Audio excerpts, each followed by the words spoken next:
आगे पे आया तो मैंने 40 सेकंड्स का टाइम लिमिट तय करा था। आपने मोटा मोटी बात ये बोली कि देखिए गरीब लोगों के लिए होता था, लेकिन ये पॉलिटिकल हो गया। शीला दीक्षित तो 3 करोड़ रुपए खर्च करती थी उर्दू एकेडमी से, और एक कंपटीशन हो गया। मैं अब आपके पास आता हूं शहजाद पूनावाला, और आपसे लेता हूं 40 सेकंड, और 40 सेकंड में मैं ये जानना चाहता हूं, क्या आपको लगता है कि इस देश के अंदर हमने इफ्तारी का दौर भी देखा, हमने प्रभु राम का ये दौर भी देखा, जब सब में एक होड़ लगी है कि आइए?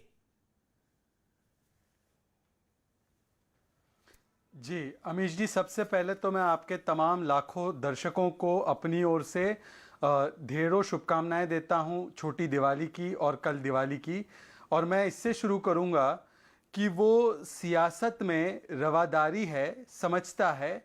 वो रोज़ा तो नहीं रखता पर इफ्तारी ज़रूरी है, समझता है। ये इससे कई बातें साफ हो जाती है। हमारे देश में ऐसा दौर भी चला है कि जिन लोगों ने कभी जिंदगी में रोजा नहीं रखा वो इफ्तारी रखते थे। इफ्तारी से कोई दिक्कत नहीं है, दिक्कत इफ्तारी के पीछे जो मंशा है, राजनीतिक इफ्तारी, उससे है। और वो राजनीतिक इफ्तारी के पीछे मंशा तुष्टीकरण की राजनीति की थी। इन्होंने कभी भी मुसलमानों को शिक्षा नहीं दी, अशिक्षित रखा, गरीबी में रखा। सच्चर कमेटी रिपोर्ट इसका दस्तावेज है। और साथ में उन्होंने दंगे भी दिए कई सारे, परंतु एक अपीजमेंट के चलते कभी तालिबान को अपना स्वतंत्रता सेनानी बताना, कभी जिन्ना की वाहवाही करना, कभी आतंकवादियों के बचाव में आना, और कभी अल्पसंख्यकों को आरएसएस और मोदी का भूत दिखाना इस्लामोफोबिया के नाम पर, यही इफ्तारी पॉलिटिक्स है। पर आज देश की जनता ने स्पष्ट कर दिया है कि आज इफ्तार की पॉलिटिक्स को उन्होंने राम राम कर दिया है, क्योंकि भारत का भी मुसलमान कहता है आपके भी कि 50 सेकंड राम कंप्लीट हो हमारे गए। आदर्श है, बाबर हमारे आदर्श नहीं है।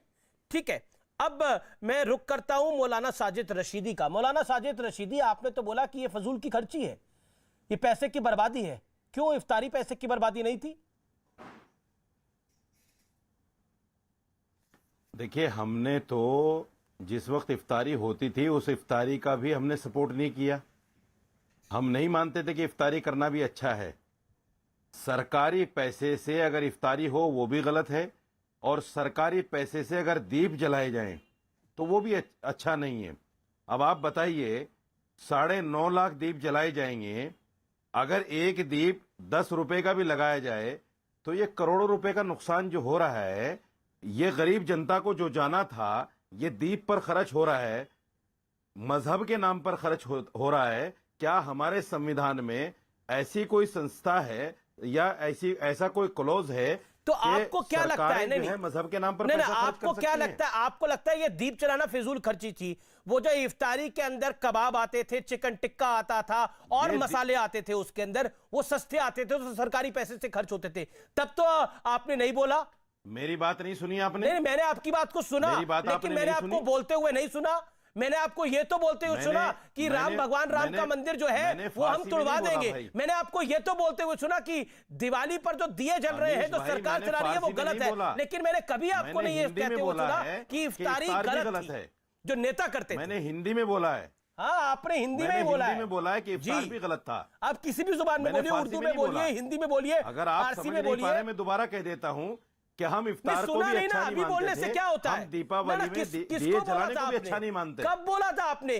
किस धर्मगुरु ने बोला और था? अभी आपने सुनिए, अभी आपने योगी आदित्यनाथ जी का एक बयान सुनवाया जिसमें उन्होंने साफ कहा कि पहले पैसा कब्रिस्तान की बाउंड्री पर खर्च होता था, अब पैसा मंदिर के निर्माण पर खर्च होता है। एक सीएम होते हुए आप इस तरह के बेतुके बयान देंगे? ठीक है, इस तरह की तुष्टीकरण करेंगे? ठीक है, इस तरह का हिंदुओं को वोट लेने के लिए, उनको रिझाने के लिए, मुसलमानों को कहीं ना कहीं नीचा दिखाने के लिए इस तरह के बयान देंगे आप? ठीक है, संबित पात्रा को शोभा देता है? ठीक है, वारिस पठान, देखिए यही कहता है। ठीक है, साजिद रशीदी, आपने अपने वक्तव्य को रखा। वारिस पठान, संबित पात्रा मेरे साथ है। संबित, मैं आपके पास आता हूं, और मैं आखिरी दौर में आपके और वारिस के पास इसलिए आ रहा हूं कि आप दोनों पॉलिटिकल पार्टी से। संबित पात्रा, ये सियासत बदल गई है या फिर आप पर जो आरोप लग रहा है कि आप तुष्टीकरण कर रहे हैं? ये तो जश्न परिवर्तन है। कितना बड़ा परिवर्तन है बताइए। कहां तो हिंदू एपोलॉजेटिक बन के बैठा हुआ था, टीका लगाने से डरता था, सब लोग टोपी खोजते थे, कहां गोल वाली टोपी मिलेगी, जालीदार गोल टोपी लगा लेते थे, इफ्तारी करते थे। आज तो धन्य मौसम है, आज तो जश्न परिवर्तन है। लोग आज टोपी नहीं लगा रहे हैं, आज लोग जय जय श्री राम कह रहे हैं। और देखिए उत्तर प्रदेश का चुनाव आ रहा है, आप डेट मैच कर लीजिए। 12 अक्टूबर 2016 मोदी जी लखनऊ के रामलीला मैदान में रामलीला मनाने गए थे। उन्होंने अपने भाषण में आरंभ करते हुए कहा था जय जय श्री राम, जय श्री राम। और तुरंत कांग्रेस पार्टी ने प्रेस कॉन्फ्रेंस किया था 2 घंटे बाद, और कांग्रेस पार्टी के 2 प्रवक्ता मीम अफजल ने कहा था ये जय जय श्री राम और जय श्री राम के नारे लगाना बिल्कुल उचित नहीं है। सोचिए अगर वाइस प्रेसिडेंट हामिद अंसारी अल्लाहू अकबर कहना शुरू कर दे तो क्या यह उचित होगा।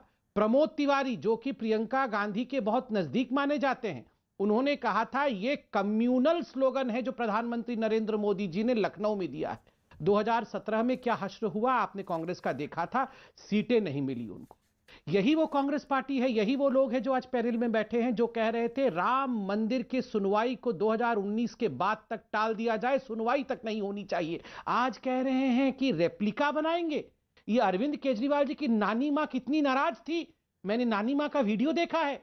अरविंद केजरीवाल कह रहे थे मेरी नानी बहुत नाराज है, मेरे राम कभी उस मंदिर में नहीं रह सकते जिस मंदिर में कभी मस्जिद था। आज क्या हो गया उनकी नानी को नाराज करके अरविंद केजरीवाल जी आज राम जी के मंदिर का रेप्लिका बना रहे हैं। और तो और ये फ्री की बात कर रहे थे। एक तो मैं करेक्शन कर दूं, 9.5 लाख दिया नहीं है, करेक्शन करिए 12 लाख दिया है, आपने कम करके आंके हैं, 12 लाख दिए, सीना ठोक करके जलाए हैं। और दूसरा, ये फ्री हज सेवा चल रही थी 70 वर्षों तक, ये लाखों लाख लोग फ्री में हज करने जा रहे थे, ये इफ्तारी फ्री चल रही थी। हमें पसंद नहीं है ये सब टीवी में आप बोल रहे हैं, उस समय तो बड़ा टोपी पहन के जाके इफ्तारी में बैठे रहते थे। पसंद नहीं है तो नहीं जाते इफ्तारी में, उस समय तो ये सारे लोग इफ्तारी में थे। अब बोल रहे हैं हमें पसंद नहीं है और फ्री में हज क्यों कर रहे थे। जितने पैसे हज में खर्च हुए थे, गरीब बच्चियों को अगर पढ़ाया जाता तो आज हमारे मुस्लिम समाज में सारी बच्चियां पढ़ गई होती। आप बताइए, उस समय तो वाह वाह फ्री है, मुफ्त है, चलो हज करने, और आज बोल रहे हैं 12 लाख दिए क्यों जला दिए। ठीक है संबित आपने अपने वक्तव्य को रख लिया। ओके वारिस पठान मैं 12 लाख सेकंड बोलूंगा, 12 लाख दिए भी तो जलाए हैं मैंने। देखिए 3 वर्सेस 1 है आई थिंक। वारिस पठान आप अपनी बात को रखिए। अमीश भाई, सबसे पहले तो आपको, मेरे तमाम को पैनलिस्ट को, देशवासियों को तमाम को हैप्पी दिवाली की शुभकामनाएं। आपको भी। अब आपने डिबेट के शुरुआत में कहा था कि आज का डिबेट हम हिंदू मुस्लिम नहीं करेंगे, मगर संबित पात्रा ने आता ही इसको हिंदू मुस्लिम कर दिया, क्योंकि उनकी तो आदत ही है, वो इसके ऊपर तो 2 से इतने तक पहुंच चुके हैं। बहरहाल अब बात करेंगे पहले इफ्तारी की भी, और साथ में जो 12 लाख दिए जलाए उसकी भी बात करेंगे। देखिए अमन भाई, अरे ये जो दोनों भी पार्टी है, एक तरफ समाजवादी कांग्रेस बीएसपी, दूसरी तरफ बीजेपी, दोनों भी एक ही सिक्के के 2 कॉइन हैं। क्योंकि आपने देखा इतने वर्षों में हुआ क्या है अमीश भाई, ये लोगों ने कथाकथित सेक्युलर पार्टियां हैं, इन लोगों ने मुसलमानों का किस तरह से तुष्टिकरण किया तो सबको पता है। बस इफ्तारी के टाइम आए, रमजान में आ गए, टोपी पहन लिए, बाद में उनको सबको इन लोगों ने टोपी पिला दिए। आज भी इतनी सारी कमिटीज के रिपोर्ट ये दर्शाता है कि मुसलमान देश का पिछड़ा हुआ वर्ग है, सोशली, इकोनॉमिकली, एजुकेशनली बैकवर्ड है। किसकी वजह से बैकवर्ड है? हम तो सत्ता में नहीं थे ना, ये लोग ही राज कर रहे थे, यही इफ्तार पार्टियां थ्रो कर रहे थे, मगर कुछ उद्धार नहीं हुआ उनका भी। ये सब याद रखेगा देश का मुसलमान। अब दूसरी तरफ भाजपा का आप देख लीजिए, 12 लाख दिए जला रहे हैं, वर्ल्ड रिकॉर्ड दिवाली बना रहे हैं। अरे रिकॉर्ड तो आपने अभी कायम कर दिया साहब, आपके दिल में, हृदय में